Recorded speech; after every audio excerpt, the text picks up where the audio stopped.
Welcome to Charlie's Chills, where we unravel bone-chilling real haunted stories from around the world. I'm Charlie, your host, bringing you tales from the internet and our listeners that will haunt your dreams. Follow us on X, Threads, Instagram, and Facebook at Charlie's Chills for your daily dose of spookiness. If you're creeped out and captivated, like, share, and subscribe, or follow, depending on your platform. And if you want to dive deeper into the shadows, contribute through buymeacoffee.com/charlieschills. All links in the description. Now, without further ado, let's dive into the world of Charlie's Chills.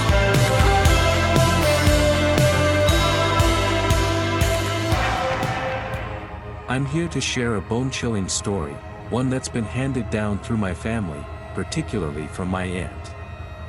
My father and aunt spent their formative years in a house that was nothing short of creepy, nestled in the Arbroath region of Scotland. What makes this tale even more spine-tingling is my aunt's gift, an eerie susceptibility to the spirit realm that's haunted her all her life. Back in the 1980s, my father and aunt shared a room, separated only by a curtain. One fateful night, as they lay in bed trying to drift into slumber, something bizarre unfolded. My aunt suddenly noticed a figure standing right beside the curtains. In the dimly lit room, she initially thought it was my dad. The young lad before her wore chinos and a cream shirt, seemingly staring in her direction. Frustrated by his antics, she snapped at him to quit fooling around and go to bed. My dad, however, vehemently denied any involvement from across the room. She yelled again, convinced it was him, only to receive the same reply that he was already in bed and she was imagining things. Puzzled, she strained her eyes in the darkness and realized the figure lacked a head, a complete, headless presence. Panic and fear gripped her as this headless apparition dissolved before her very eyes. The plot thickens when my gran shared this eerie tale with some locals. She recounted how her daughter had seen a headless young man who vanished in the blink of an eye. The locals' response sent shivers down her spine. They revealed that a young man had once lived in one of the houses nearby. He had ventured to a lake, situated just behind their home, and tragically ended his life with a shotgun, leaving behind a gruesome scene. The connection between my aunt's chilling encounter and this tragic story left her haunted by the revelation. My father also bore witness to inexplicable occurrences. Although he, an ex-army man, rarely spoke of such things, he couldn't deny his own chilling experiences. He once glimpsed an evil-looking woman in a mirror on a door, while my gran had a mysterious presence sit on her bed. Now, on to my own tales. 3 years ago, during my first ever stay with my Spanish ex-boyfriend and his family in the northern regions of Spain, I encountered a picturesque one-level bungalow in the midst of serene countryside. This idyllic scene, akin to the Swiss countryside, was marred by unsettling phenomena. In the throes of puberty, my psychic sensitivity surged, allowing me to perceive strange atmospheres in each room. The basement level, featuring my ex's brother's room, a bathroom, and a family room with a computer, fish tank, and books, was particularly eerie. Alone in the family room one day, I felt a pervasive presence with my third eye, a looming, hooded, and towering figure, pitch black and unsettlingly tall as the doorframe. My discomfort grew until I urgently called my ex to join me, never venturing down to the basement alone again. My ex's granddad had passed away when my ex was young, and his parents would host his grandma for several months each year. Her room exuded an inexplicable sense of peace, bathed in warm light. It felt safe, possibly influenced by her presence and a picture of her late husband on the bedside table, seemingly protecting the room. Interestingly, both his grandma and his mom had dreams and premonitions about people's deaths. His grandma dreamt of a solitary house in the middle of nowhere, a recurring vision that heralded impending death. Moreover, she once heard her husband, shortly before his death due to diabetes-related complications, dragging his feet heavily across the floor. Now, on to my ex's room. Initially, it felt fine and uneventful. The tiny room barely accommodated a desk, bed, and a built-in closet, but the window view of northern Spain's lush landscapes was captivating. Then, one fateful night at 4 a.m., something unprecedented occurred. I woke up, utterly wide-eyed, focused on something at the foot of the bed. With my third eye, not my physical ones, I discerned a middle-aged man in a flannel shirt with long, grimy brown hair, gazing back at me. He seemed harmless, his dirty face devoid of malice. Although I wasn't overtly frightened, my ex, who also woke up simultaneously, exhibited the same peculiar behavior. He inquired about my well-being but hadn't noticed the man himself. It was a surreal moment, one that I believe transcended mere dreams, given our synchronized awakening. I never managed to uncover the full history of that land, save for the discovery of bones during the house's construction. The experience couldn't have been a dream, not when my ex experienced the same phenomenon alongside me. It's another chapter in my life, a testament to how such encounters can heighten one's susceptibility to the spirit world. Allow me to share another tale from my time in a young adult's hostel house share back in November 2016. The place was a gloomy, despondent setting filled with sorrowful memories and overwhelming experiences. One night, as I slept, strange knocks disturbed my slumber. They were faint but audible, breaking the silence at ungodly hours. The hostel had CCTV cameras monitoring communal areas, including my room's entrance, and I promptly requested a review of the footage. To my bewilderment, the surveillance revealed nothing, no one approached my door, and the security personnel remained undisturbed. Even my neighbor, a girl residing in the room next to mine, recounted similar experiences of gentle yet frantic knocking on her door. But the inexplicable didn't end there. On separate occasions, friends visiting my room claimed to hear someone sprinting up the nearby stairs. I too experienced this phenomenon when one of my friends asked me about the sudden, rapid footfalls. In another instance, I heard the same noise but dismissed it as background chatter during our conversation. The CCTV cameras had previously captured figures appearing behind my friends as they entered the house share, only to vanish upon investigation. The security staff were perplexed by these eerie occurrences, with one guard recounting a night when doors rattled and windows shook without cause, despite the clear, windless weather.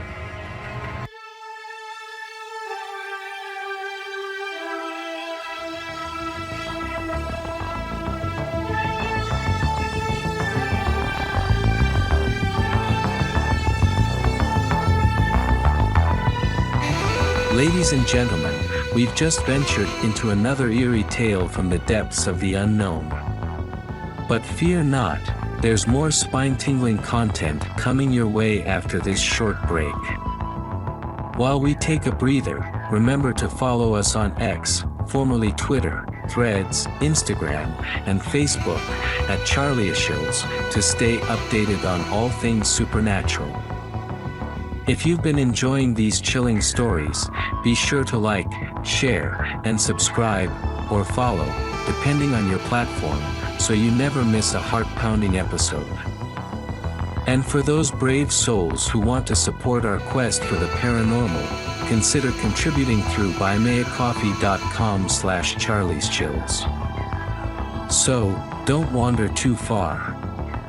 We'll be back with more hair-raising tales, inexplicable encounters, and unsettling mysteries. Stay tuned, because Charlie's Chills returns in just a moment.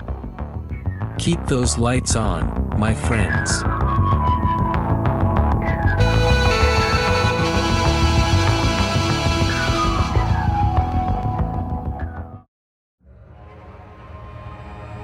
My name is Jen. I'm 23 years old, and I've always had a peculiar sensitivity to spirits and otherworldly phenomena. While I have numerous stories dating back to my childhood, I'll reserve those tales for another time. In recent years, I've encountered several eerie occurrences that continue to haunt my thoughts. My boyfriend resided in base housing on a local Air Force base, specifically in a cul-de-sac near the entrance. At the point where the street curved, I witnessed an unsettling sight: what appeared to be an average-height airman, donned in uniform, standing beneath the streetlights. When I say witnessed, I mean that I could visualize this figure in my mind's eye. Although my boyfriend has since relocated within the base housing, friends still reside near that area. Whenever I drive past that street, a shiver runs down my spine. The next unnerving encounter I'm about to recount took place just outside the aforementioned neighborhood. Along the street leading to the youth center, there's a small thrift shop, which had likely been a gas station in bygone years. The exterior boasts a water dispenser, a soda vending machine, and a Redbox. I frequented this Redbox in the evening after work, usually around 7 p.m., as the sun had already set, shrouding the area in darkness. On multiple occasions, I've seen a massive, shadowy shape, whether creature or humanoid is uncertain, darting across the parking lot, vanishing beneath the streetlight that looms over the dumpster. Intrigued, I've searched for any sign of an animal or entity but always found nothing. This eerie sight has repeated itself about 3 times. The last and perhaps most terrifying encounter occurred on the base itself. It was around 1 a.m., and I was en route to visit my boyfriend at the hangar where he worked the overnight shift. The base's main street led me to a 4-way stop sign, positioned at the far end near the flight line. As I ventured closer to the hangars, the streetlights grew scarcer, their glow fading into the darkness. At 1 a.m., I was the sole traveler on that road, heading into the inky blackness. As I pulled up to the stop sign, something utterly chilling occurred. A man with a look of sheer terror etched across his face suddenly materialized at my driver's side window, as though he anticipated being struck by a vehicle. I hastily shifted my car into park, exited, and scrutinized the area surrounding my vehicle, yet no trace of the man could be found. Perplexed and uneasy, I returned to my car and continued my journey. This was the first time in all my years of such experiences that I had actually seen someone's face. Before I delve into my friend's experiences, let me offer a bit of background information. She's a Wiccan, always open to the world of spirits and the supernatural. Her first tale is set about 30 minutes from a popular tourist attraction, accessible via a winding and dimly lit road. I won't reveal the location for safety reasons, but you should know that the road can get treacherous at night, frequented by local car groups seeking to indulge in high-speed escapades. On this particular night, my friend embarked on a drive down that road to clear her mind. During her journey, she was on the phone with a friend, the call placed on speaker in her car. As she neared the gate at the road's end, the phone signal grew weaker, eventually leading to a disconnection. Concerned for her safety, she promptly turned around. Upon reaching a more stable phone signal, she phoned her friend back, inquiring about the call. Her friend insisted that no call had come through from her during that time, even providing screenshots of his call logs as proof, a baffling inconsistency in the fabric of reality. The next tale takes a more personal turn. In December of 2020, I found myself traversing a picturesque mountain road while biding my time before picking up my roommate from the airport. It seems my friends and I have a penchant for such recreational drives. The road was a midpoint between the trail's beginning and end, nestled amid the serenity of the mountains. The clock had struck 9:30 p.m., and I was the sole traveler, with no cars ahead or behind, and any potential vehicles too far in the distance to be seen. I drove with my high beams on when, in a brief yet harrowing moment, I glimpsed a woman. She wore a peculiar white dress and was walking along the right side of the road, her back to me. As I mentioned before, my ability allows me to perceive these entities in my mind's eye. Her dress was a thick off-white material, reminiscent of what Baby Yoda might wear, paired with sandals and dishwater blonde hair. Her head hung downward, facing away from me. In the blink of an eye, she vanished. This was Arizona in December, and the night air carried an icy chill, rendering the sight of someone in sandals utterly perplexing. And to clarify, I don't reside in Flagstaff or any region accustomed to heavy snowfall.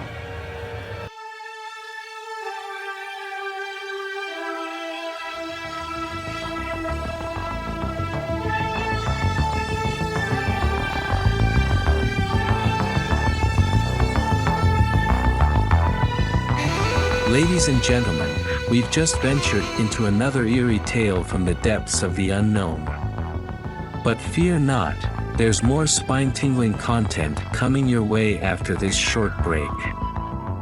While we take a breather, remember to follow us on X, formerly Twitter, Threads, Instagram, and Facebook, at charlieshills, to stay updated on all things supernatural. If you've been enjoying these chilling stories, be sure to like, share, and subscribe, or follow, depending on your platform, so you never miss a heart-pounding episode. And for those brave souls who want to support our quest for the paranormal, consider contributing through buymeacoffee.com/charlieschills. So, don't wander too far. We'll be back with more hair-raising tales, inexplicable encounters, and unsettling mysteries. Stay tuned, because Charlie's Chills returns in just a moment. Keep those lights on, my friends.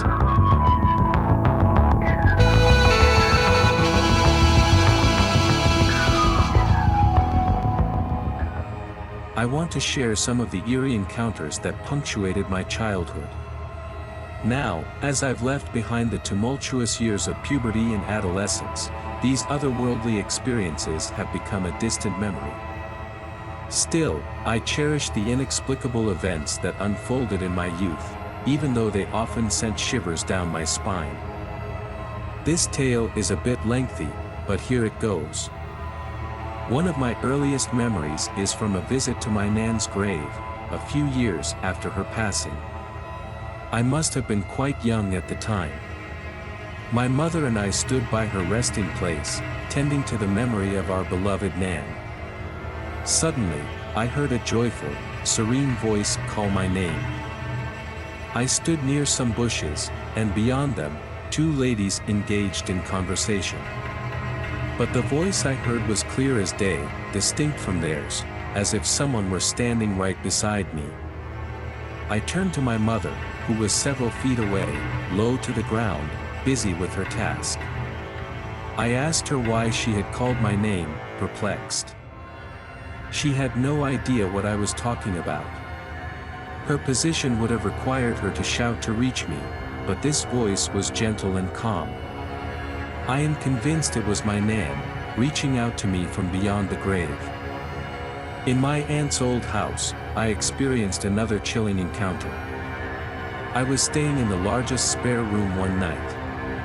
My senses were on high alert, as I often felt the presence of someone or something in specific areas of a room throughout my childhood. These areas were where adults usually sense something as well, and I seemed to be a magnet for paranormal activity.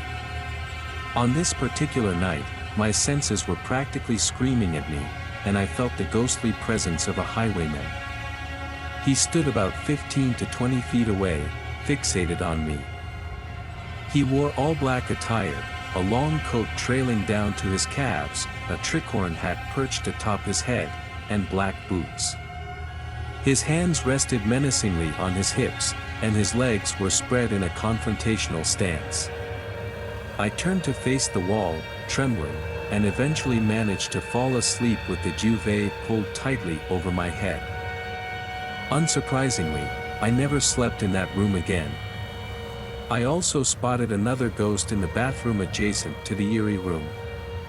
One night, as I was heading to the bathroom, I saw the legs of someone entering the restroom and heard the door shut. I even heard the toilet flush. Yet, no one emerged from the bathroom. The next day, I asked if anyone had used the bathroom, but they all vehemently denied it. This mysterious figure had kept its back to me the entire time. My aunt informed me that she had seen an old lady walking down the hallway and had her own encounters with this spirit. In the same house, my aunt's hallway acted as a portal for spirits. A friend of hers once saw a man upstairs and greeted him, thinking it was my uncle. To her surprise, he did not respond and simply entered the same room where I had seen the highwayman. When she went downstairs to tell my aunt, they discovered that no one else was home except for them. My aunt herself had multiple sightings of the same man, including one instance where he peered over the banister, catching her eye. He seemed to be spying on her before quickly retreating upon being noticed. My childhood continued to be marked by supernatural experiences. When I lived with my father, we resided in a house with a chilling history. We were informed that in the Victorian era, a couple had died there, and their bodies were laid out in the dining room/living room until they were collected. The house buzzed with eerie activity. My stepmother and I heard heavy, slow footsteps ascending the stairs, resembling those of an overweight elderly man in boots. I saw the transparent figure of a Victorian-dressed woman gliding along the upstairs hallway, her beautiful dress trailing behind her. My room also hosted a solid black figure one night, although this presence did not instill fear in me. In fact, I felt strangely secure around it. My father and stepmother also had their own encounters with figures in the house, including solid black apparitions in the kitchen. Perhaps the most bizarre occurrences happened when the family was in bed upstairs, and the lower part of the house came to life. It was as if a ghostly family was mimicking our actions at night. Cupboards in the dining room would open, people would ascend and descend the stairs, footsteps echoed through the lower part of the house, and whispers and voices filled the air. One particularly eerie night, I woke up at 3 a.m., hearing what sounded like my father, stepmother, and stepbrother talking in the next room. It was as though they had inexplicably woken up early, a baffling notion as they wouldn't typically be awake without me at such an hour. I even heard the bathroom door creak and what seemed like their voices conversing in the hallway. This surreal event lasted for what felt like an eternity before suddenly falling silent.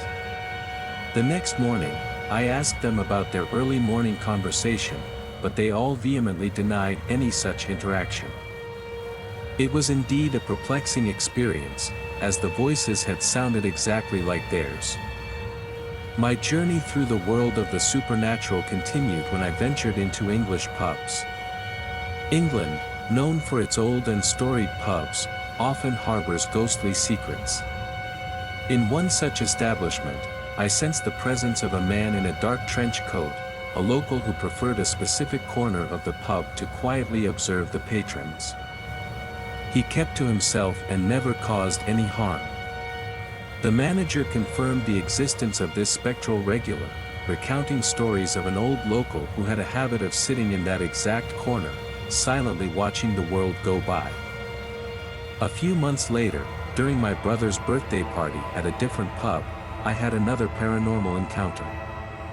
Although I was only 16 and abstained from drinking, I found myself in a bizarre situation. As soon as I entered the pub, something inexplicable occurred. I stood with my brother and his family, chatting away. The pub had benches for seating. Suddenly, an old man reading a newspaper with his dog vanished into thin air. In his place appeared two ladies dressed in puffy Elizabethan or Victorian attire, complete with hats, teacups, gloves, a cupcake stand, and ancient newspapers.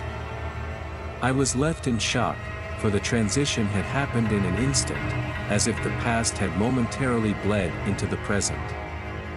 The world I inhabited was marked by echoes of the unseen, a realm where the ordinary and the paranormal converged in eerie harmony.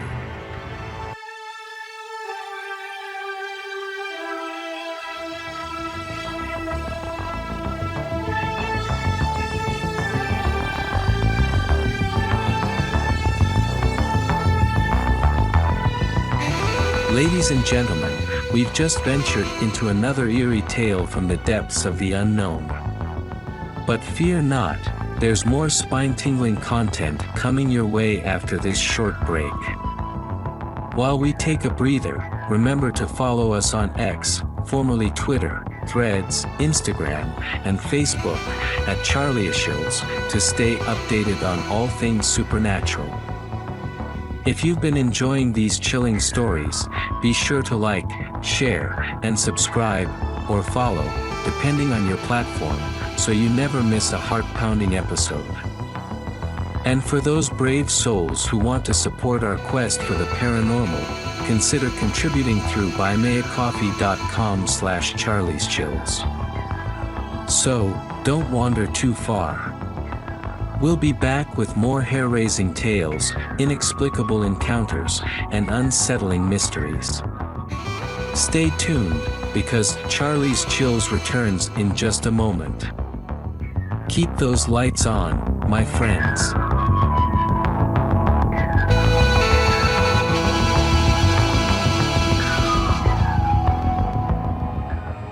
Since my childhood, I found myself in the company of spirits on numerous occasions.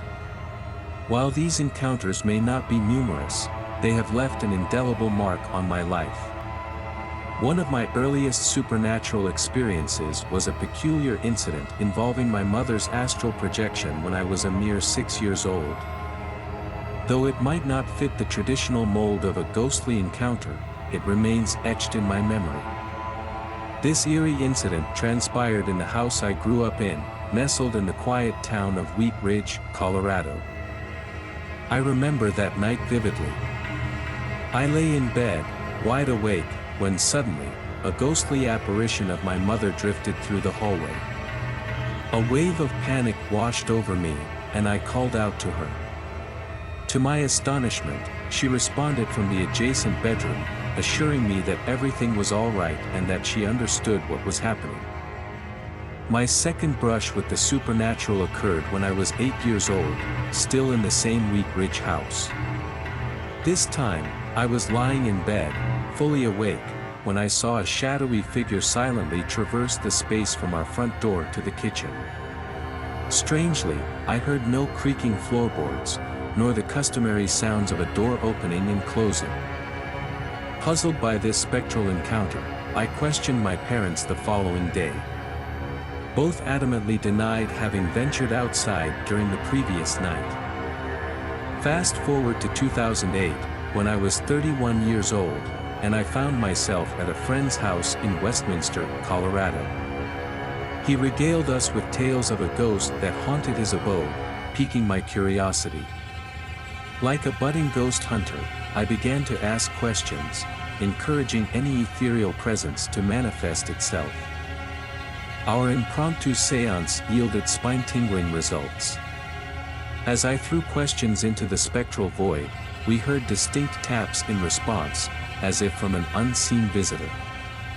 On another eerie night, while gathered at my friend's house, we were repeatedly disturbed by inexplicable tapping noises. This prompted one of our party to capture a photograph, revealing a ghostly figure of a man clad in Viking attire, grinning impishly at the camera. There's a road in Thornton, Colorado, infamous for its supernatural activity, Riverdale Road, a mere 10 to 15 minutes from my current residence. This road is steeped in ghostly lore, and I've had several eerie encounters there, each deserving of its own tale. My first foray onto Riverdale Road occurred in 2008, around Halloween. It was a night filled with trepidation as we sought a tree associated with witch hangings. Along the way, we encountered an ominous pickup truck with obscured windows, following us like a specter from a horror movie. Eventually, realizing we'd missed our intended destination, we pulled over. The ominous truck passed us by, and we eventually located the accursed tree. Nestled on the side road, with a dirt path leading to a nearby dairy farm, the tree evoked imagery of witches gathering on the dimly lit road. Our nerves on edge, we lingered near the tree for about 20 to 30 minutes. It was during this eerie vigil that we heard faint laughter, a chorus of ghostly giggles from an invisible source. Startled, we spotted a lady in a white dress, who seemed to appear and disappear like a specter. Some of my friends decided it was time to leave, but my curiosity led me to stay behind. As the driver that night, I had to reluctantly comply with their wishes. However, when I returned home, I heard an unusual click in my car as I turned it off. This inexplicable sound would continue to haunt me, persisting until I finally disposed of the vehicle in 2016, nearly 8 years of eerie reminders. Our second outing on Riverdale Road took place the following night. This time, we encountered less activity. One unusual occurrence was a continuous, eerie sound emanating from the very tree associated with witch hangings. A few days later, a friend and I returned, driven by a mix of curiosity and a hunger for the supernatural. As we neared the dairy farm, we suddenly reversed course in haste upon spotting a spectral figure. Floating towards us, this phantom appeared as a man wearing an apron and clutching a knife, a chilling sight that left us reeling. My final encounter on Riverdale Road occurred in 2009.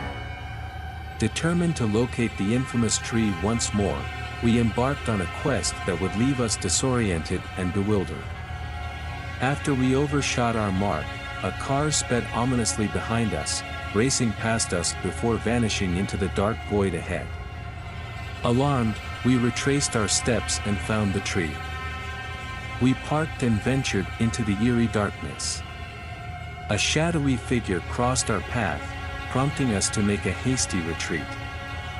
In 2013, I married my wife, and for our honeymoon, we chose to stay at Colorado's most renowned haunted establishment, the Stanley Hotel in Estes Park. During our stay, I noticed a peculiar sensation while taking showers in our room, an eerie feeling of being watched. One fateful night, while lying in bed, I felt an inexplicable pressure on my back, as though someone or something were pushing me. Quickly, I turned over to find my wife fast asleep. It was then that I realized I was not alone. During our stay at the Stanley Hotel, we decided to join one of their famous ghost tours. As we ventured through the hotel's historic hallways, our guide regaled us with tales of restless spirits and paranormal activity that had occurred within the hotel's walls. One particular story that caught my attention involved a maid who had tragically perished in a fire. Her spirit was said to linger in the hotel, where she would meddle in the affairs of couples, especially if she sensed that their marriages were not on solid ground. I couldn't help but wonder if she might be the one who had intruded into my personal space. One evening, during the tour, we found ourselves in a music hall-like auditorium, with a basement containing rooms where past guests had encountered inexplicable phenomena. One such room had been occupied by an individual with severe mental health issues. Whenever we entered that room, we had to announce our presence, as an air of discomfort permeated the space. Across the hall, another room harbored the spirit of a runaway girl who had tragically perished in a fire back in 1969. She was known as Lucy. One of her spectral manifestations involved closing doors by herself. I was initially skeptical, considering the possibility of the door being spring-loaded. However, my skepticism gave way to belief when, during one visit to the room, I witnessed the door start closing on its own. As I approached, it stopped just in time for me to walk through, an undeniable, chilling interaction with the paranormal. Fast forward to February and March, and I embarked on a journey to communicate with my departed parents through the assistance of two mediums. These encounters were deeply profound and successful in connecting me with the spirit world. Without the use of Ouija boards or tarot cards, I found myself immersed in conversations with the beyond. In particular, my March session introduced me to a third presence, someone of immense significance to me. My experience in March took place in Farmington, New Mexico, conducted via Zoom. In my quest to communicate with my mother, I made an unexpected connection with a second entity, none other than Marilyn Monroe. However, I'll refer to her by her birth name, Norma Jean, for reasons I'll soon explain. What made my connection with Norma Jean particularly intriguing was the inexplicable attraction I had developed for her shortly after my mother's passing in 1998. It was a fascination that had seemingly materialized out of thin air. I vividly remember stumbling upon a picture of her, and from that moment, I was captivated by her allure, particularly when she appeared as a brunette. My newfound interest puzzled both myself and my father, who found it rather odd. Strange dreams began to accompany my fascination with Norma Jean. In one dream, she appeared as a brunette, her features vaguely reminiscent of her iconic image. Another dream involved a chance encounter, with our parting words being, "See you later." Remarkably, upon awakening and falling back asleep, the prophecy was fulfilled as I encountered her not once, but twice more that night. In 2007, I had the unique opportunity to visit her crypt, as well as the famous mirror at the Roosevelt Hotel, a mirror that had once resided in her room during her stay at the hotel. As I recounted this connection with Norma Jean to the medium, she suggested that, in some way, I was communicating with her through a divine conduit. She found this connection both fascinating and remarkable. It left me with a burning desire to explore this spiritual connection further, a yearning that still lingers to this day. A peculiar incident occurred during our conversation about Norma Jean. I heard an object fall behind me, even though I was seated on my goddaughter's bed, surrounded only by stuffed animals. As I glanced back, nothing appeared to be out of place, leaving me to ponder whether it was a simple act of acknowledgement, a spectral hello from the other side. The following day, I shared this unusual incident with the medium, who found it equally intriguing. It was during these encounters that I became increasingly convinced of the authenticity of some mediums and their ability to facilitate genuine connections with the spirit world, reaffirming my belief in the unexplained and the power of the supernatural. As my journey into the realm of the paranormal continued, I couldn't help but wonder about the unseen forces that surround us and the mysteries that lie beyond our understanding. My encounters with the other side had left an indelible mark on my life, inspiring a deep fascination with the supernatural that would continue to guide my quest for answers beyond the realm of the living.